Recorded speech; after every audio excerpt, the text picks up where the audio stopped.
شروع اللہ کے نام سے جو بڑا مہربان نہایت رحم کرنے والا ہے۔ خدا جب کسی بندے سے راضی ہوتا ہے اس کی زبان پر تسبیح جاری کر دیتا ہے۔ نبی صلی اللہ علیہ وسلم نے فرمایا اس تسبیح کا ثواب 1000 قرآن پڑھنے کے برابر ہے۔ محترم ناظرین، یہ ایک آیات کہ اللہ جس انسان سے راضی ہوتا ہے تو پھر اس کی زبان پر یہ آیت جاری فرما دیتا ہے۔ نبی کریم صلی اللہ علیہ وسلم نے فرمایا کہ یہ آیت زیادہ سے زیادہ پڑھا کرو۔ یوں تو اللہ کے ذکر میں اللہ کی رحمت اور برکت شامل حال ہوتی ہے، لیکن نبی کریم صلی اللہ علیہ وسلم نے ہمیں چند ایسے اذکار اور ایسی آیتیں، ایسی صورتیں بتلائی ہیں کہ جن کی فضیلت اور اہمیت بہت ہی زیادہ ہے۔ ناظرین کرام، اس ویڈیو میں بتائیں گے کہ قرآن کی ایک ایسی آیت ہے جس کا بہت زیادہ بلند اور برتر مقام ہے۔ اس کے مقام اور مرتبے کے بارے میں فرمایا گیا ہے کہ اس آیت کو صرف ایک مرتبہ پڑھنے سے 1000 آیت تلاوت کرنے کے برابر اجر و ثواب فوری طور پر انسان کو حاصل ہوتا ہے، اور یہ آیت اللہ اسی انسان کی زبان پر جاری فرماتا ہے کہ جس کو اللہ سبحانہ وتعالیٰ اپنے خاص اور مقرب بندہ بنانا چاہتا ہے۔ پھر اس آیت کی جاری ہونے کے سبب وہ انسان اللہ کا معزز اور محترم اور مقرب بندہ بن جاتا ہے۔ اس کے ہاتھ اللہ کے ہاتھ بن جاتے ہیں اور اس کی ہر بات میں اللہ کی بات شامل ہو جاتی ہے، تو پھر ایسے انسان کی زبان سے نکلی ہر بات کو پورا کرنے کا ذمہ بھی اللہ تبارک تعالیٰ خود لے لیتے ہیں۔ محترم ناظرین، یقیناً ہم میں سے ایک مسلمان زیادہ سے زیادہ برکات حاصل کرنا چاہتا ہے۔ ہم میں سے ہر کوئی یہ چاہتا ہے کہ اس کا مقدر شاندار ہو، اس کا نصیب چمکدار ہو اور اس کی قسمت چاند جیسی روشن اور سورج جیسی تابناک ہو جائے۔ وہ جس کا کام میں ہاتھ ڈالے ترقی ہی ترقی ہو جائے، اپنا بنا لے، جسے چاہے جو چاہے اسے مل جائے۔ یقیناً ہر کوئی یہ چاہتا ہے کہ وہ عزت دار ہو، مالدار ہو، مخلوق پر اس کا دبدبہ ہو، تمام لوگ اس کا احترام کریں، اسے عزت اور اہمیت دیں، اس کی ہاں میں ہاں اور اس کی نہ میں سب کی نہ ہو، اور یہ یقیناً سب کچھ پانا ہر انسان کی خواہش، اور اللہ سبحانہ تعالیٰ یہ سب کچھ دینے پر مکمل قادر ہے۔ اور یہ ہمارا ایمان ہے کہ اگر اللہ اپنے پیدا کردہ بندوں کی خواہشات پورا نہ کرنا چاہتا ہو تو ہمیں ایسے ببرکت اور قیمتی لمحات سے کبھی نوازتا تاکہ جن میں مانگی گئی دعائیں رد ہی نہیں ہوتیں، اور ایسے الفاظ اور ایسی تسبیحات بھی اللہ ہمیں کبھی نہ سکھا سکتا جس کے ذریعے سے مانگی گئی دعائیں اللہ کے دربار میں فوری طور پر قبول شرف پا لیتی ہیں۔ اللہ کے سامنے ہاتھ اٹھا کر پیش کی گئی فرمائش پوری کرنے کے لیے ہی اللہ سبحانہ وتعالیٰ نے ہمیں ایسے برکات ایام عطا فرمائے کہ مانگ بندے جتنا مانگ تیری ہمت ہے، اور پھر میں تجھے تیری خواہشات سے بڑھ کر عطا کروں گا۔ ناظرین کرام، ان ایام میں اپنی زبانوں کو ذکر الہی سے ترک کرنے والے ہی وہ لوگ ہیں کہ جن کے منہ سے نکلے الفاظ اللہ سبحانہ وتعالیٰ کبھی رد نہیں فرماتا، اور ارشاد باری تعالیٰ ہے کہ اے ایمان والو، اللہ کو بہت زیادہ کثرت سے یاد کیا کرو۔ اس آیت میں ایمان والوں کو کثرت کے ساتھ اللہ تعالیٰ کا ذکر کرنے کی تعلیم فرمائی جا رہی ہے۔ ذکر میں کلمہ طیبہ کا ورد کرنا، اللہ تبارک تعالیٰ کی حمد اور بڑائی بیان کرنا وغیرہ داخل ہے، اور کثرت کے ساتھ ذکر کرنے سے ایک مرادیہ بھی ہے کہ صبح ہو یا شام، سردی ہو یا گرمی، تمام اوقات میں اللہ سبحانہ تعالیٰ کا ذکر کرو۔ یوں ہی تم اللہ کا ذکر کرو، اسی طرح تم مسافر ہو یا نہ ہو، تندرست ہو یا بیمار ہو، لوگوں کے سامنے ہو یا تنہائی میں ہو، کھڑے ہو بیٹھے ہو، کروٹ کے بل لیٹے ہو، ہر حال میں اللہ کا ذکر کرو، اور عبادت میں اخلاص کے ذریعے عبادت قبول ہونے کی اور عبادت کی توفیق ملنے کی دعا کر کے اللہ کا ذکر کرو۔ گناہوں سے باز آ کر اور ان سے توبہ استغفار کر کے اللہ کا ذکر کرو۔ نعمت پر اللہ کا شکر ادا کر کے اور مصیبت پر صبر کر کے اللہ کا ذکر کرو۔ ناظرین، آج کی ویڈیو میں ایک قرآن کی ایسی شاندار آیت پیش کریں گے کہ اگر یہ آیت کسی انسان کی زبان پر جاری ہو جائے تو پھر اللہ سبحانہ وتعالیٰ اس کے منہ سے نکلی ہر بات پوری فرما کر اسے اپنی مخلوقات میں معزز اور محترم بنا دیتا ہے۔ لیکن پہلے جان لیجئے کہ اللہ کا ذکر کرنے کے بڑے فضائل کیے ہیں۔ حضرت عبداللہ بن عمر رضی اللہ تعالیٰ عنہ سے روایت ہے کہ نبی کریم صلی اللہ علیہ وسلم نے فرمایا، کسی شخص کا کوئی عمل ایسا نہیں جو اللہ کے ذکر سے زیادہ اس کے حق میں اللہ کے عذاب سے نجات دلانے والا ہو۔ لوگوں نے عرض کیا کہ کیا اللہ عز و جل کی راہ میں جہاد کرنا بھی نہیں؟ تو ارشاد فرمایا کہ اللہ کی راہ میں جہاد بھی ذکر کے مقابلے میں زیادہ نجات کا باعث نہیں، مگر کہ مجاہد اپنی تلوار سے خدا کے دشمن پر اس قدر وار کرے کہ تلوار ٹوٹ جائے۔ اسی طرح حضرت ابو درود رضی اللہ تعالیٰ عنہ سے روایت ہے کہ عقائد و جہاں صلی اللہ علیہ وسلم نے فرمایا کہ کیا میں تمہیں ایسی بہترین اعمال نہ بنا دوں جو اللہ تبارک تعالیٰ کے نزدیک بہت ستھرے اور تمہارے درجے بہت بلند کرنے والے، اور تمہارے لیے سونا چاندی خیرات کرنے سے بھی بہتر ہوں، اور ہمارے لیے اس سے بھی بہتر ہوں کہ تم دشمن سے جہاد کر کے ان کی گردنیں مارو اور وہ تمہیں شہید کریں۔ صحابہ کرام نے عرض کی کہ جی ہاں حضور، ضرور بتائیے۔ تو ارشاد فرمایا وہ عمل اللہ کا ذکر کرنا ہے۔ اسی طرح حضرت معاذ رضی اللہ تعالی عنہ فرماتے ہیں کہ ایک آدمی نے حضور اقدس صلی اللہ علیہ وسلم سے دریافت کی کہ مجاہدین میں کون اجر و ثواب میں سب سے بڑھ کر ہے؟ ارشاد فرمایا میں سے جو سب سے زیادہ اللہ کو یاد کرنے والا ہے۔ اس نے عرض کی کہ روزہ رکھنے والا کس کا اجر سب سے زیادہ ہے؟ تو ارشاد فرمایا کہ ان میں سے اللہ کا ذکر کثرت کے ساتھ کرنے والوں کا، پھر وہ نماز پڑھنے والوں، زکوٰۃ دینے والوں، حج کرنے والوں اور صدقہ دینے والوں کے بارے میں پوچھتے ہیں۔ تو رسول کریم صلی اللہ علیہ وسلم یہی ارشاد فرماتے رہے کہ ان میں سے اللہ کو زیادہ یاد کرنے والا اجر ثواب سے زیادہ ہے۔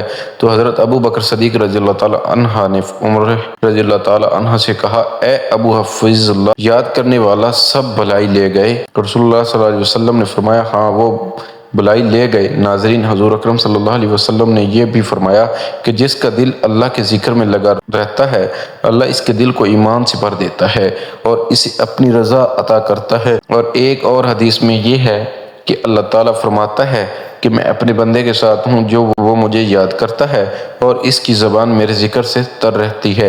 نبی کریم صلی اللہ علیہ وسلم نے یہ بھی فرمایا کہ جب تم کسی کو دیکھو کہ وہ اللہ کے ذکر کی تسبیح کرتا ہے تو سمجھ لو کہ اللہ اسے پسند فرماتا ہے۔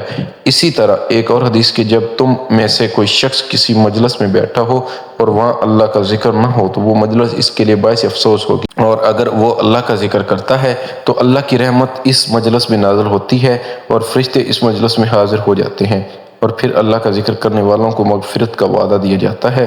ناظرین کرام، اللہ ہمیں ہر وقت اور ہر حال میں اپنا ذکر کرتے رہنے کی توفیق عطا فرمائے، آمین یا رب العالمین۔ بھائیوں اور بہنوں، حدیث میں اللہ کا ذکر کرنے کی بہت سی دینی اور دنیاوی برکات بیان کی گئی ہیں، اور یوں ہی علماء کرام نے بھی اپنی کتابوں میں اس کی بہت سی برکات بیان کی ہیں، جن میں چند یہ ہیں کہ اللہ تعالیٰ کا ذکر کرنا اس کی رضا حاصل کرنے کا ذریعہ ہے، اس کی برکت سے اللہ کا قرب نصیب ہوتا ہے، معرفت الہی کے دروازے کھلتے ہیں، ذکر کرنے والے کو اللہ حیات فرماتا ہے اور یہ اللہ کے عذاب سے نجات دلاتا ہے، یہ خود بھی سعادت مند ہوتا ہے اور اس کے ساتھ بیٹھنے والے بھی سعادت سے سرفراز ہو جاتے ہیں۔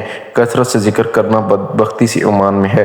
کثرت سے ذکر کرنے والے بندے کو قیامت کے دن اللہ تبارک تعالیٰ کی بارگاہ میں افضل اور عرفہ درجہ نصیب ہو سکتا ہے، سکینت نازل ہونے اور رحمت چھا جانے کا سبب ہے، گناہوں اور خطاؤں کو مٹاتا ہے۔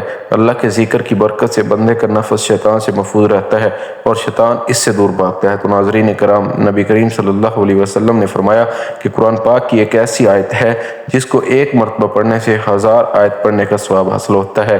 اللہ تعالیٰ کی کتاب قرآن مجید ایک ایسی ہدایت ہے جو انسان کی زندگی کے تمام پہلوؤں کو درست کرنے کے لیے نازل کی گئی ہے، اور قرآن کی ہر آیت میں حکمت اور برکت ہے، لیکن بعض آیات کو خاص فضیلت اور اہمیت حاصل ہے۔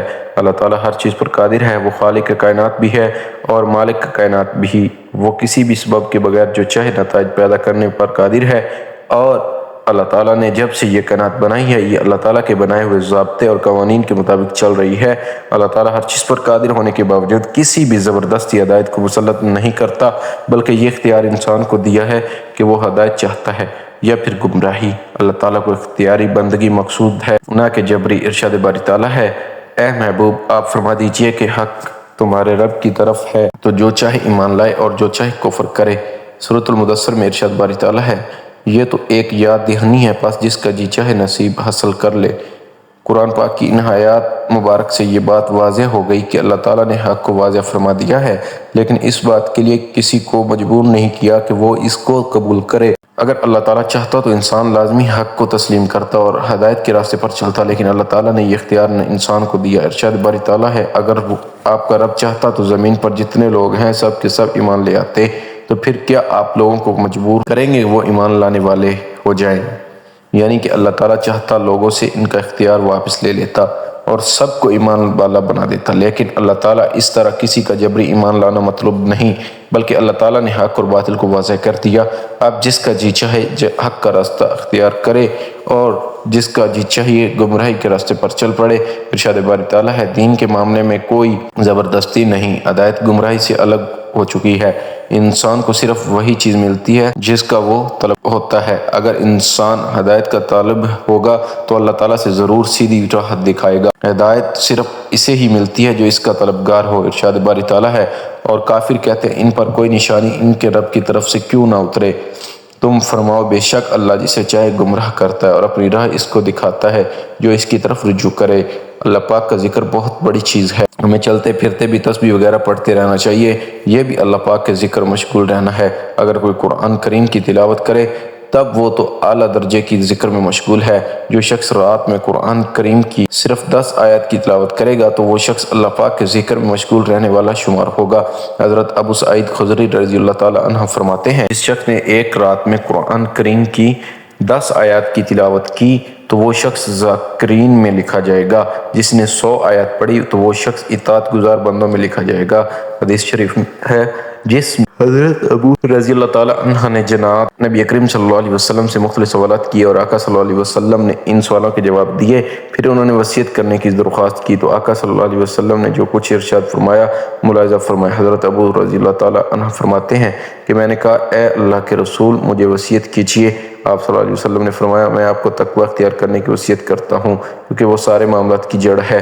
میں نے کہا اے اللہ کے رسول صلی اللہ علیہ وسلم کچھ مزید وصیت فرمائیں۔ پھر آپ صلی اللہ علیہ وسلم نے فرمایا قرآن کریم کی تلاوت اور اللہ کے ذکر کا اہتمام کرو کیونکہ یہ زمین میں تمہارے لیے نور ہے اور آسمان میں تمہارے لیے ذخیرہ ہے۔ قرآن کریم کی تلاوت کے حوالے سے جن فوائد کو تحریر کیا گیا ہے ان کے علاوہ اور بھی بہت سے فوائد ہیں۔ مثلا جو شخص قرآن کریم کو مضبوطی سے تھام لے گا قرآن کریم اس کو بدی سے روک دے گا، اور جو شخص قرآنی احکامات پر عمل کرے گا قرآن کریم اس شخص کے لیے جہنم کی آگ سے حفاظت کا ذریعہ بنے گا۔ قرآن کریم کی تلاوت سے اگر اللہ پاک کی رضا مقصود ہو تو اللہ پاک اس شخص کو کامیابی عطا فرمائیں گے۔ قرآن کریم کی تلاوت ایک مومن کو سیدھے راستے کی رہنمائی کرتا ہے۔ قرآن کریم اللہ پاک کی مضبوط رسی ہے، جس نے بھی اسے مضبوطی سے پکڑ لیا اس کی تلاوت کی وہ دنیا و آخرت کی نعمتوں سے مالا مال ہو جائے گا۔ تلاوت قرآن کریم سے شرح صدر پیدا ہوتا ہے۔